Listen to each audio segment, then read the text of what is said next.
আসসালামু আলাইকুম। আমার বেগুনের বাগান দিছি, দেখুন বাগুন।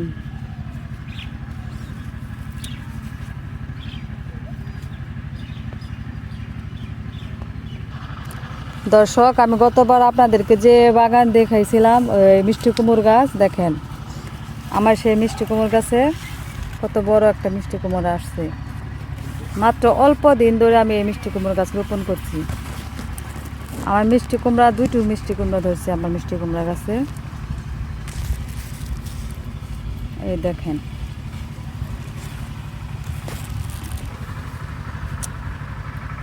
এই যে আমার মিষ্টি কুমড়া গাছ। ছোট্ট একটা জাংলা দিছি, সেই জাংলাতে বড় বড় দুটি মিষ্টি কুমড়া আসছে। আর একটা মিষ্টি কুমড়া আছে, আমি আপনাদেরকে দেখাচ্ছি। আমি সেই কুমড়টি আপনাদেরকে দেখাবো, নিয়ে যাচ্ছে। আমার সাথেই থাকেন, দেখতে থাকেন। দেখেন, এই যে আমার সাদা মিষ্টি কুমড়া। একই গাছে দুইটা মিষ্টি কুমড়া ধরছে। একটা মিষ্টি কুমড়া হচ্ছে গাঢ় সবুজ, আর একটা হচ্ছে সাদা। এটা কেন হলো? দুটি মিষ্টি কুমড়া, একটি হচ্ছে সবুজ আর একটি হচ্ছে সাদা। দেখেন কত সুন্দর মিষ্টি কুমড়া, অনেক সুন্দর হচ্ছে। আরও অনেক মিষ্টি কুমড়া ছোটো ছোটো আসতেছে, মরে যাইতেছে। দুটো মিষ্টি কুমড়া টিকছে, সাথেই থাকেন। দেখেন দেখেন, 1 মাস হলো একটি সাজনা গাছের ডাল আমি কেটে রোপণ করছি কলম দিয়ে। দেখেন কত সুন্দর, এত তাড়াতাড়ি যে বড় হয়ে গেছে। দেখেন অনেক বড় হয়ে গেছে গাছটা। আপনারা না দেখলে তো এটা বিশ্বাস করতে পারতেন না। দেখেন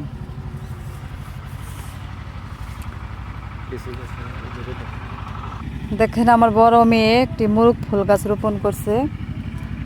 দেখেন কত সুন্দর লাল লাল পাতা। এটা আমার বড় মেয়ের মুরগ ফুল গাছ।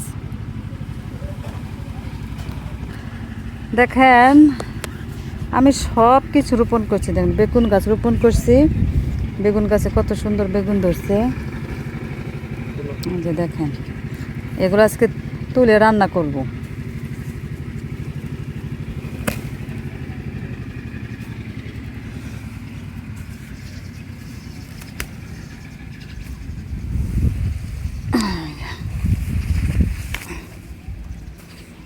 তিনটা বেগুন ধরছিল একটা গাছে, তুলে ফেললাম, রান্না করব। দর্শক দেখেন আমার মরিচ গাছ, অসংখ্য মরিচের ফুল আসছে। অসংখ্য মরিচ এই গাছে ধরছিল। এখন মরিচ পেকেও গেছে।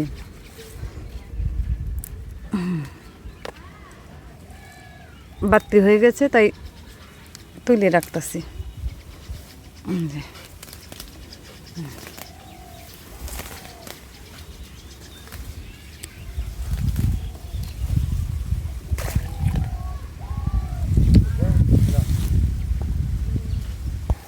দেখেন যার একটা গাছে বাগুন বড় হয়েছে।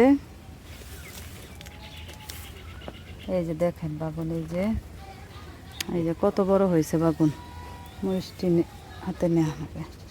এই যে দেখেন কত বড় বেগুন হয়েছে। এটাকে এখন তুলবো।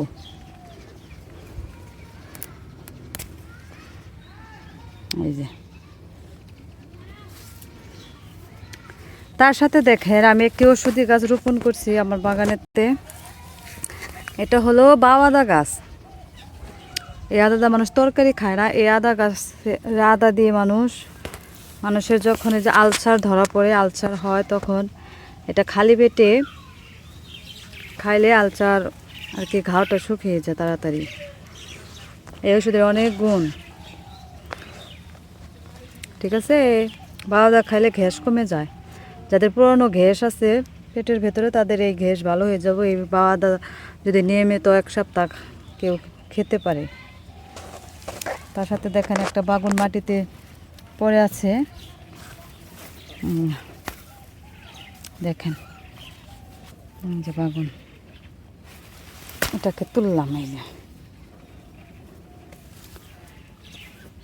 তো আমার ক্যামেরাম্যান নাই, আমি একা একাই ভিডিও করি। আপনারা আমার ভিডিওটা দেখে লাইক কমেন্ট শেয়ার করে দেবেন, তার সাথে সাবস্ক্রাইবও করে দেবেন। দেখেন এই যে আমার গাঁদা ফুল গাছ, আমার বাগানেতে অনেক বড় গাঁদা ফুল গাছ হয়েছে। বিচি রোপণ করছিলাম, সেইখানে অনেকগুলা গাঁদা ফুল গাছ একসাথে গজাইছে। দেখেন আপনারা ভিডিওটা দেখবেন, অবশ্যই দেখে সাবস্ক্রাইব করে দেবেন, বেশি বেশি করে শেয়ার করে দেবেন। আমরা ছোট ইউজার।